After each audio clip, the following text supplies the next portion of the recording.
Rencana Leo, bab 211. Leidong, pinggiran kota. Leo menghisap rokok, membuat sisa rokok di lantai dan menginjaknya dengan kejam. Semenjak dia masuk ke penjara, dia tidak berhenti bersumpah. Seperti dia menginjak rokok ini, dia akan menginjak Yos sampai hancur. Tentu saja, dia sangat jelas sekarang ini dia tidak memiliki apapun. Ingin membalas dendam pada Yos sama sekali tidak mungkin. Jadi Leo sangat jelas dengan apa yang seharusnya dia lakukan. Bos, semuanya sudah disiapkan. Seorang pria dengan wajah jelek datang ke sisi Leo dan berkata dengan suara rendah. Leo menganggukkan kepala. Tatapannya tidak meninggalkan jalan yang ada tidak jauh di depannya dan bertanya, "Kamu yakin nona besar keluarga Sen akan melewati jalan ini?" Pria dengan wajah jelek itu tersenyum menjawab, "Bos, apakah kamu sudah lupa? Sebelum kamu masuk penjara, aku yang bertugas untuk mencari informasi dan pasti terpercaya. Kamu tenang saja." Leo melihat pria itu sejenak. Rambut panjang itu tidak bisa menutupi bekas di wajah kirinya, seperti kecoak beracun. Ditambah dengan tatapan yang dingin, membuat pria itu dengan wajah jelek terlihat sangat mengerikan. Bos, ada apa denganmu?" Pria itu tersenyum dan bertanya. Dia merasa selama beberapa tahun Leo di penjara, sepertinya ada perubahan yang besar. Dibandingkan dengan bos yang dulunya begitu kejam, sekarang semakin mengerikan. Setelah saling menatap dengan Leo, dia selalu merasa seperti ada ular berbisa yang melewati punggungnya. Leo tiba-tiba tersenyum. "Kamu tidak perlu takut. Selama aku masuk penjara, kalian masih mengakuiku sebagai bos. Ini adalah hutang budiku pada kalian. Suatu hari nanti aku akan mengembalikannya pada kalian." Pria dengan wajah jelek itu buru-buru menepuk dada dan berjanji. "Bos, anak buahmu ini sangat setia. Kamu menyuruh kami melakukan apapun, kami tidak akan mengerutkan dahi." Leo tersenyum. Bekas di wajahnya langsung mengerut. Senyumannya langsung berubah menjadi mengerikan dalam seketika. "Setelah masalah hari ini, kedepannya kalian sudah boleh membersihkan diri. Aku akan memberikan uang pada kalian. Membiarkan kalian menikmati hidup yang tenang. Tidak perlu membunuh lagi." Setelah mendapatkan janji dari Leo, pria dengan wajah jelek itu pun terlihat senang. Sebenarnya dia juga tidak ingin berhubungan dengan Leo. Beberapa tahun sebelum Leo masuk penjara, orang di bawah komandonya sudah memiliki pemikiran untuk mundur. Tapi sebagai mafia, tidak bisa melakukan semua hal sesuai dengan keinginan sendiri. Dan Leo adalah orang yang sangat kejam. Bukanlah orang yang bisa dia singgung dengan mudah. Anggap saja membantu bosnya untuk terakhir kalinya. Pria dengan wajah jelek itu pun berpikir, membalikkan tubuh dan pergi. Tatapan Leo melihat ke arah jalan, bayangan yang menghilang di sisi jalan. Sekitar setengah jam kemudian, sebuah mobil sport Ferrari edisi terbatas muncul dan melaju dengan kecepatan tinggi. Di Leidong, orang yang memiliki mobil mewah seperti ini tidak banyak. Pasti adalah orang yang sangat kaya. Mata Leo yang bersembunyi di semak-semak pun bersinar. Ini adalah nona besar kedua keluarga Sen yang sudah lama ditunggunya. Dia tidak memiliki kemampuan untuk menghadapi Yos. Namun, keluarga Sen dari kota Leidong bisa dengan mudah melakukannya. Jadi Leo harus berusaha sebisa mungkin untuk menjalin hubungan dengan keluarga Sen. Dengan kepintaran Tuan Sen, Leo tidak merasa dia bisa mendapatkan sesuatu darinya. Jadi, dia mengubah tujuannya menjadi adik satu-satunya Tuan Sen.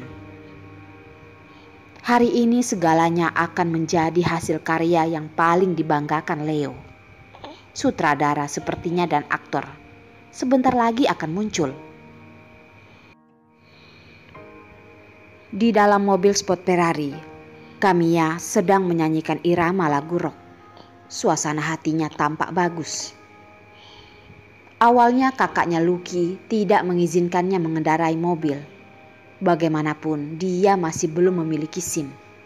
Tapi itu tidak menghalanginya untuk diam-diam mencuri mobil kakaknya dan keluar menghirup udara.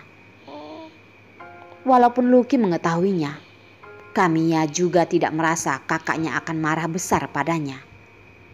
Karena dari kecil sampai besar, kakaknya adalah orang yang paling memanjakannya. Mungkin karena tidak memiliki rasa takut, makanya sifat Kamiya begitu sombong. Tiba-tiba, di sisi jalan muncul sebuah mobil truk, melintang di tengah jalan. Jalan di pinggiran kota tidak begitu besar.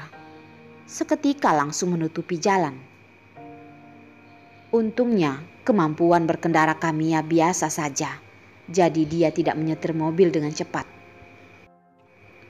Melihat mobil truk melintang di tengah jalan, dia langsung menginjak rem. Setelah suara rem yang tajam, Ferrari pun dengan cepat berhenti. Kamiya dengan marah memuncungkan mulutnya, membuka pintu mobil dan turun, berdiri di depan mobil Ferrari. Sepasang tangan ditaruh di pinggang kecilnya dan bertanya, "Tidak ada mata ya? Berani-beraninya menghalangi jalanku. Segera turun dari mobil, minta maaf padaku.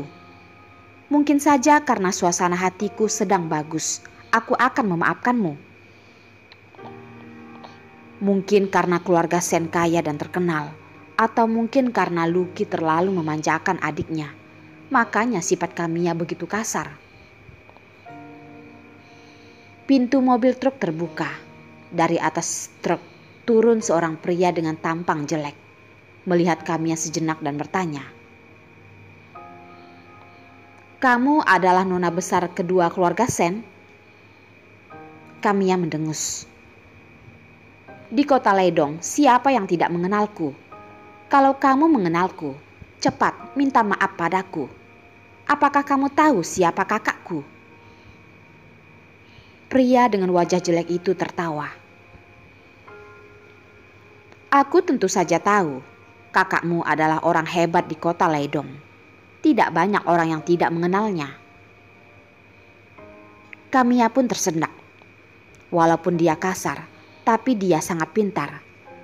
Jika orang itu tahu identitasnya dan masih berani melakukan hal seperti ini, sangat jelas kalau masalah ini bukanlah sebuah hal yang sederhana.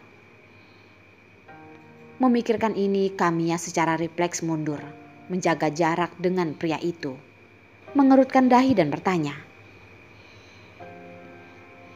"Siapa kamu sebenarnya?" Pria dengan wajah jelek itu tertawa dan berkata, "Kelihatannya nona besar kedua keluarga Sen sangat pintar. Tidak menyembunyikan darimu. Aku datang menangkapmu. Dengar-dengar Tuan Sen sangat memanjakanmu. Setelah mendengarkan kabar kamu ditangkap, uang tebusan sebesar 1 miliar, dia pasti akan memberikannya, kan?" Reaksi Kamiya sangat cepat. Setelah mendengar ucapannya, reaksi pertamanya adalah naik ke mobil. Asalkan sudah naik ke mobil, dia akan memiliki kesempatan untuk melarikan diri. Sayangnya adalah dia barusan memiliki pemikiran untuk melarikan diri. Pintu mobil sudah ditutup oleh seseorang. Dua pria tegap tidak tahu sejak kapan muncul di belakangnya dan menatapnya dengan mengerikan. Kamiya sudah terbiasa menemui hal besar. Tapi keadaan seperti hari ini Baru pertama kali dia temui.